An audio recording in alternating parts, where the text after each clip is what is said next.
Welcome to the Compromised to Alchemized podcast, and I'm your host, Dr. Neil Bolton-Donnie. I'm excited as you join me in this journey to listen to my conversations with some of the leading experts in the field of healing from a broad range of disciplines. Greetings, excited to have you on this episode of the Compromised to Alchemized podcast with just me. Solo episode, following the last solo episode where I get to talk about my Floor of the Mouth, not only the tour, but also Floor of the Mouth 101 and my Floor 4. But yeah, I delve into a little bit more of like the context of why I love to use the Floor of the Mouth as an aperture. But also I talk a little bit more about my personal legend. So excited for you to tune in, listen, enjoy. And in this, it's kind of a beautiful juncture of time where we just celebrated. I say it on here, but we celebrated 6 months in Santa Barbara so far. Celebrated my 12-month anniversary with my wife Dawn. We just have so many other birthdays going on, and it's been a beautiful time. I've even Eddie Witts, the one who's been got some cool videos out there about his sessions. He's moved to Australia. Um, we just have so much that's in a good way changing, but with change comes the need to look to the future and to see what's coming. And so yeah, with my Floor of the Mouth tour Chicago happening soon, I really felt it was apropos to share more about my Floor of the Mouth class. But as Kat from my team said, do you have Floor of the Mouth 101? And I said, I do and I don't, but I'll just, let's do it. So enjoy. Hope you really love it. Please let me know how you like it, and I'll look forward to it. All right, round two. So greetings, and I'm excited. Floor of the Mouth 101, or the other title is the Floor 4. So who out of any of you hasn't heard me allude to the Floor 4, that is the distilled version of my Floor of the Mouth protocol. I've been teaching it from Denver to Phoenix to Boise, to coming up in just over 2 weeks, Chicago, also sprinkling it in LA. I started off the tour in Redding, California at the beginning of the year. And here we are 6 months into living in Santa Barbara. And we've got birthdays that we've celebrated. We've got, my wife and I had our 12-year anniversary. There's just a lot of landmarks, a lot of milestones. And with, it being the 4th of August, it feels exciting to think about talking about the Floor 4. So, of course, I'm recording this, and this will be coming to you guys this week. But the Floor 4, if you don't know what it is the distilled version of the 70 areas in the body that I've categorized and defined that have connection to the floor of the mouth. The floor of the mouth, most of you know this by now. If you're not learning it from me, you've learned it from a myofunctional therapist or an airway-centered provider, but it's the area under the tongue. And it's a very massive topic. This is why I have a Floor of the Mouth online course that is 9 hours of content. I teach a 2-day Floor of the Mouth tour training that is 16 hours. But somebody from my team said, Kat said, well, do you have Floor of the Mouth 101? And in one way, the Interconnectivity Unveiled Floor of the Mouth online course is that. It's the scaffolding and understanding of my course and the topic of the Floor of the Mouth. But can I distill it down in, less than an hour, hopefully half an hour? Yes. Does it replace any of these other offerings? No way, because it's just like anything. It takes layers and more ways to teach and understand. So there's nothing that's going to replace my Floor of the Mouth online course, just like there isn't anything that replaces my in-person course. But that being said, I am alluding to the Floor 4 which is a offering that will come out that is going to have this very distilled version, and it's it's great. So I want to tell, uh, basically, if whoever has the whoever's been to my floor of the mouth training or has taken my online course, you'll get first heads up about this coming out. So just know that. Um, but even before I talk about the floor four, I just want to explain what is this? Why do I talk about this? Because as most people say, like, what? Tell me more. What does this involve? And it's easy when somebody comes in and when I'm working on them because you can experience this, and when you experience it, then you feel it. That being said, I've got some people that have given the testimonies that explain what it's like. I have content on Instagram, Facebook, where people are sharing what it was like, or you see videos. So there, there's, I think, entry points into understanding this. But what the way I like to describe it is the floor of the mouth is an area, but it's not the place that I focus on working on singly. It is a place of inspection, and it's an aperture. I view that as like a place to look and see and have insight, then like a window into how the rest of the body is doing, um, how to assess the floor of the mouth to get insight on the whole body, and then how to work with the body to, in one way, see and elicit change with the floor of the mouth. But that's not the end goal. um, the end goal isn't to change the floor of mouth tension, so to speak. It is to see change there so that that now we see these other domino effect reactions or responses that give me insight into, yes, we've gained access to the body to begin working on it to handle the issues that people come in with in the first place. So, what could that look like? Oh, there's so many ways. But let's just say somebody comes in for any reason. I check the whole body, muscles, bones, fascia, organs, movement, nervous system, many other parts to it. But I'm going to assess. Almost always, I'll, start in the chair, go to the table, then they'll end up towards the end supine on their backs, and I'll check floor of mouth tension with my finger and see how it feels. Well, I'm also going to check the lips and the cheeks, the jaw muscles, and of course, all the names for these, and check the orofacial complex.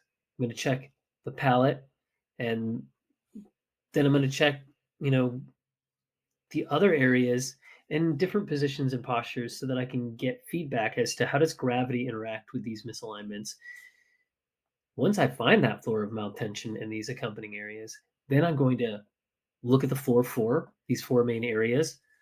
You could say it's the head, the throat, the sides, and the feet, and then there's so much more. But it's looking at these areas and seeing, are there issues there? Can I make changes in tension? Can I loosen or free up, restrictions? I mean, some people were going to use light therapy, some people were going to use vibration, some people were going to use frequency therapy. There's a lot of different ways. Guide people in movement if it's virtual. And then we're going to see, either through me inspecting or having them check, how does that change floor mouth tension?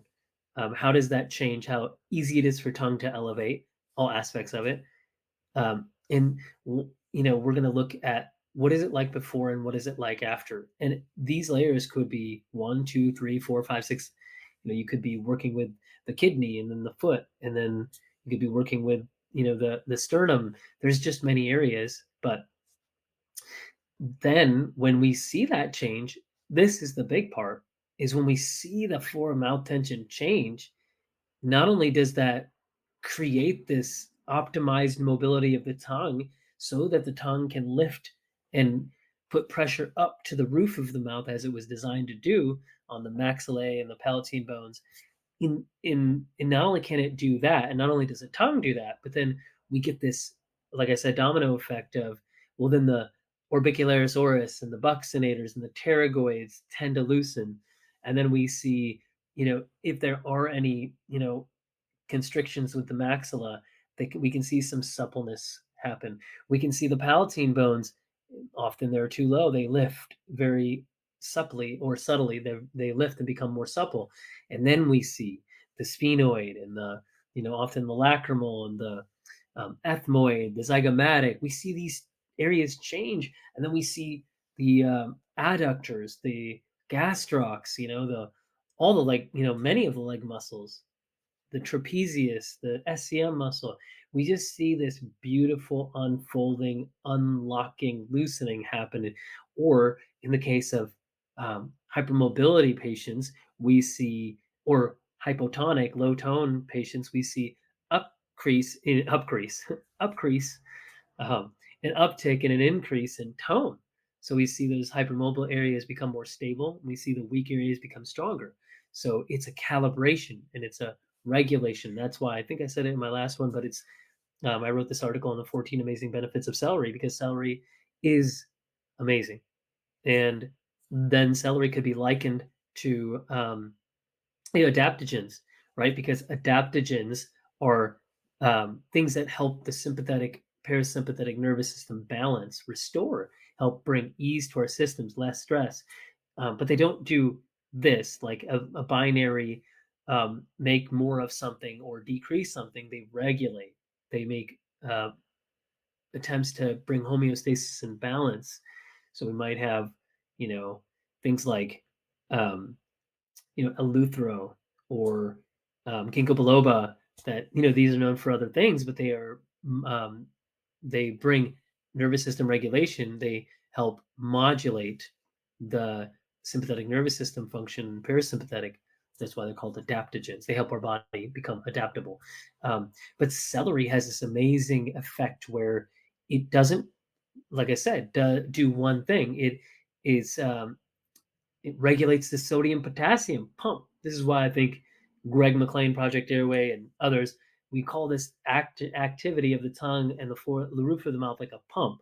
Well, yeah, I focus on the floor because I I'm exploring that and revealing that. But the tongue to the roof is a pump, and that means that it's a regulatory system, just like the sodium potassium pump. So what does that mean? Well, if you have celery, 4 stalks is the one that was in the study. It's an old study. Um, if you eat 4 stalks of celery, not only does it increase blood pressure when somebody is dealing with low blood pressure, but it does the opposite. So it can elevate low blood pressure and it can decrease high blood pressure. So that's a case where it's a regulator. It's not um, necessarily this linear binary thing. So this is what the floor of the mouth protocol is like for the floor of the mouth, or the floor of the mouth is like this in and of itself. It's a regulator of tension in the body. So by working with it, you don't just create this one effect, you create a homeostasis and a balance. Um, I get excited about this. So that is really the way to look at not only the assessment, but the perspective through which I see the floor of the mouth.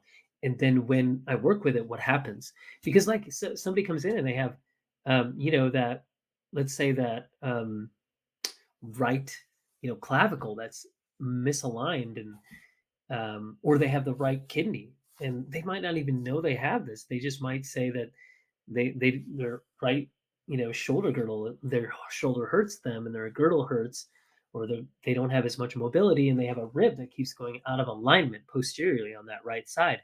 Well, those are key areas that could be coming from floor of mouth tension. So when we work with those areas, the floor four and the floor of the mouth, interactively, we can create suppleness to where we see change. And then, yeah, then that rib not only can release and adjust way more easily if it even needs to be adjusted, but it stays aligned more successfully.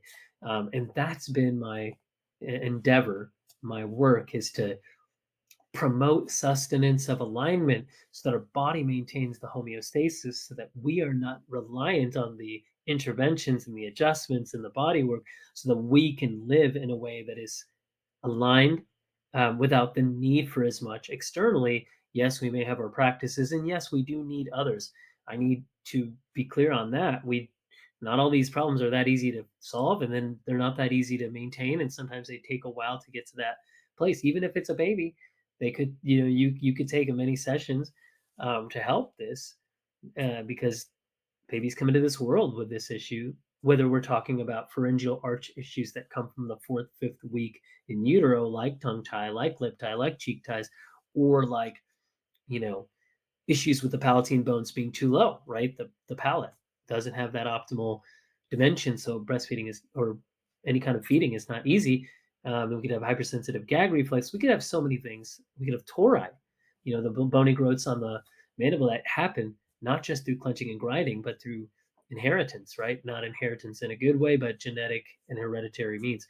So this distilling of the floor four and then the floor of the mouth 101 is meant to be something that I think will be palatable, pardon the pun, for people, regardless of whether they are in the narrow of the airway field, because so many of you aren't, or we don't start that way, or we don't want to end that way, right? We need to generalize and become more of, talking about the integrative work and how can we, look at optimization of our function, regardless of what conditions, symptoms necessarily we have. And I mean to say this not as an evasive against diagnostics, but um, I just mean if we're really looking at this problem of how can we go from compromised to alchemized, and how can we be healthier, um, we're going to see the gray areas. We're going to see the in betweens. We're going to see that somebody who has no evidence of a tongue tie could have floor of mouth tension and could need this protocol. And we're going to then see others who have really severe advanced conditions within this kind of strata of apnea and airway obstruction. They could be helped massively through some of these processes. And what I would posit is that um, not my technique, but this understanding, which I believe is just an understanding of the body that I have uncovered, much like somebody finds a fossil or brushes off a gem. Um, I believe this paradigm of the floor of the mouth and its connectivity to the entire body, and all the points that I've discovered and I've identified in the depth of that, that's a paradigm that I believe needs to just be out there for everyone. And meaning, if we know this, we can navigate it, and then we can properly assess it and help it. Whereas if we don't know these areas, we don't know the floor for. I just feel like I just constantly see where people are doing really well, yet they're missing these key areas that haven't been assessed, or that perhaps have been, but not exhaustively. So this is why I'm on this mission of spreading the floor of the mouth work. Uh, and, you know, I think that it's going to be really phenomenal to see who in Chicago will lay a hold of this work. I'm really excited about that. Of course, I want to talk about it because um, it's coming up, right? All the other ones are in the past. I may do ones in Santa Barbara in the future, but as of right now, this is my last one that I'm doing out there. So the Floor of the Mouth tour uh, brings me to Chicago, August 21, 22 at National University of Health Sciences in Lombard. I went to undergrad in Lisle, really close to there. And I was thinking about going to National, but I asked a colleague, he was a classmate in the molecular biology program, and I asked him, I asked his dad, who is like one of the first chiropractors in the Lisle and Naperville area, what would you do if you could do this all over again? And he said, I would go to Palmer. Well, I'm really happy that I went to Palmer College of Chiropractic in Davenport, Iowa, because that's where chiropractic began. I am so excited to be at National because I almost went there. They have a great kind of understanding of the interdisciplinary aspects of holistic healthcare. There's just so much good to say. So I've been in touch with the dean and with a professor there, and I'm excited to be able to teach there and reveal the floor for to Chicago through National University of Health Sciences. And who knows, maybe somebody from the university that will attend. I'd love for that work to get through the university as well. So, um, but what does this do though? Okay, so because I'm saying all these mechanistic tissue related things. That's not why people come in the first place, right? Uh, but I don't know about you, but I don't want my psoas muscle worked on so that it becomes loosened. I don't want my trapezius muscle loosened so that my head can tip, you know, the way that it should. I don't want my sphenoid to be released so that my pituitary gland can function better so that I can, have a healthier um, response to stress. No, that might sound strange. I don't want that. I want to foster creativity so that I can flourish. I can dance, sing, play, uh, enjoy beautiful moments with my wife, enjoy play with my kids, and create, um, and see the world before us become this place of awe and joy and beauty. Like that's what I'm living for. And there's there's so much to say about that. So for me, I think a lot of people when they come in, they don't want these mechanistic things. I might say like, yeah, but what would you hope that you gain out of this today? What would you most want to experience? And that's usually when people are like, "Oh, that's a good question," because it's just a subtle shift from, um, what areas in your body would you love to feel better with? But it's like we are beings and we are, multifaceted beings that have so much within us. So, um, not that everybody has to have an endeavor of creativity in the expressive arts that they want to encounter. But I do think that we often have underneath these areas that we're focused on with goals and accomplishments and, pains. Um, we have these deeper desires and passions, you know. For me, my personal legend, which I've talked more about the family legend, and then I did talk about personal legend. So please go back and listen to my last one. But the personal legend for me is not just to teach my floor of the mouth tour, to show the floor of the mouth work so that people can become more supple, because um, supple like a leopard. It's a book that it's already been written. So, and even my floor of the mouth book that I'm writing, it'll be great. And I didn't even mention who's speaking with me, but I've got some awesome authors, some awesome writers who are contributing to my book, and I can't wait. I'll share more on that. Um, but then we have Milt Gavelis, Kevin Boyd, Melissa Mugno, and Joy Lance are part of my Floor of the Mouth Chicago event, and I'm so excited they are. So, and then the night before, I'm doing an event with Jesse Coomer on the Vegas Nerve. It's going to be amazing. Check out my website for that. And then we're getting the other one in the works. So, uh, you know, there's just so much that I'm excited about. Um, but yeah, what does this unlock? The creativity that it unlocks, the answers, the arts, the creativity, if I kind of went off on a tangent, that's because it's not hard. It's not hard to. It's easy to. Yeah, whatever you want to say. Um, but I get really excited about when I talk about the passion beneath, behind the scenes.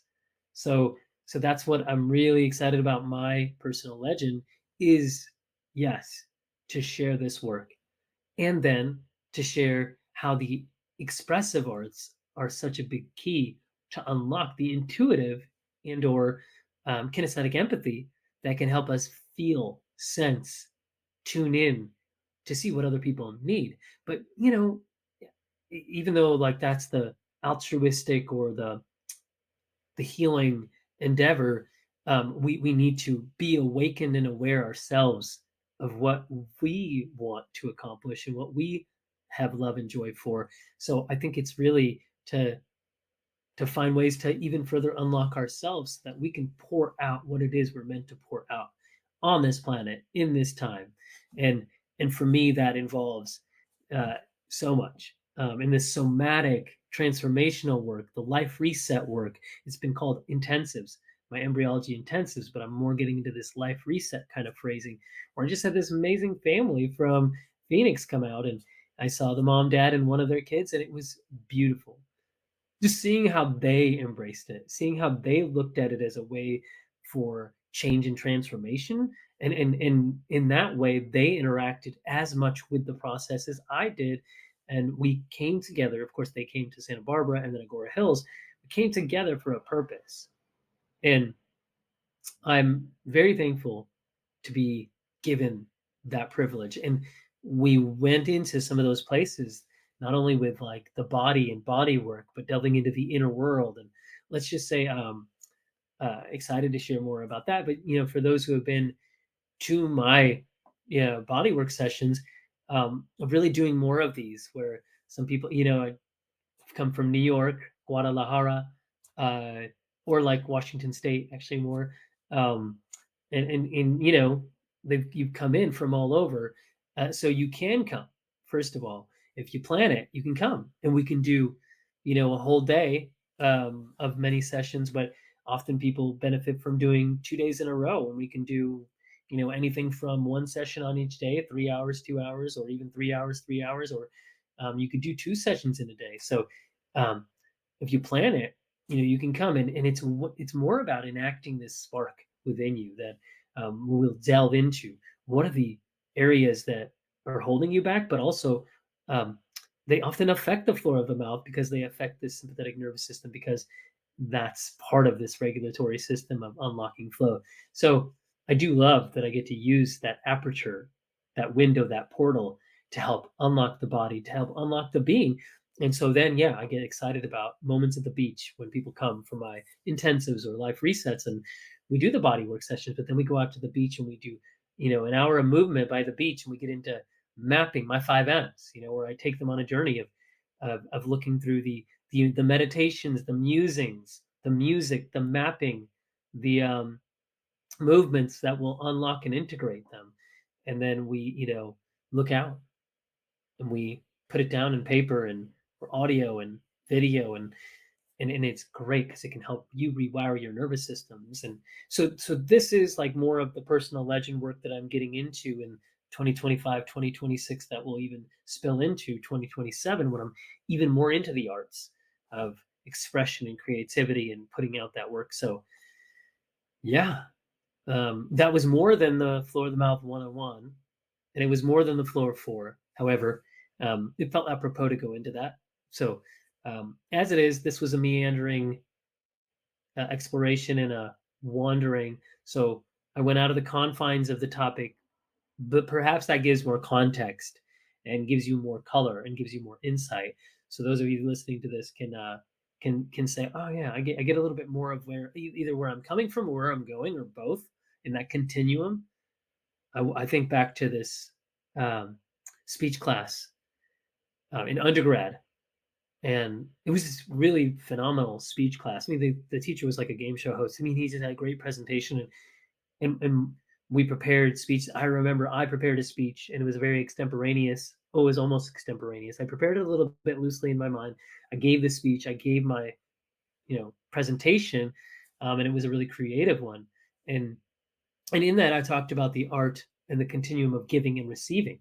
Much like when somebody extends a hand and somebody else grabs the hand, it's that continuum of giving and receiving where beauty happens, where interactivity happens, communion between two, between a family. So yeah, beautiful moments that can come from that. And so I hope you've received, and I'm excited to hear your thoughts. So um, have a great, beautiful August, and I hope to see some of you in Chicago. And if I don't see you there, I hope I see you in Santa Barbara. You can reach out at any time to my team, my website, team@neilbolchandani.com, Instagram, and come spend some time. Look forward to seeing you. In these conversations, we do deep dives, and resources are aplenty, so please tune in and enjoy. And I'm so excited to have you along for the journey.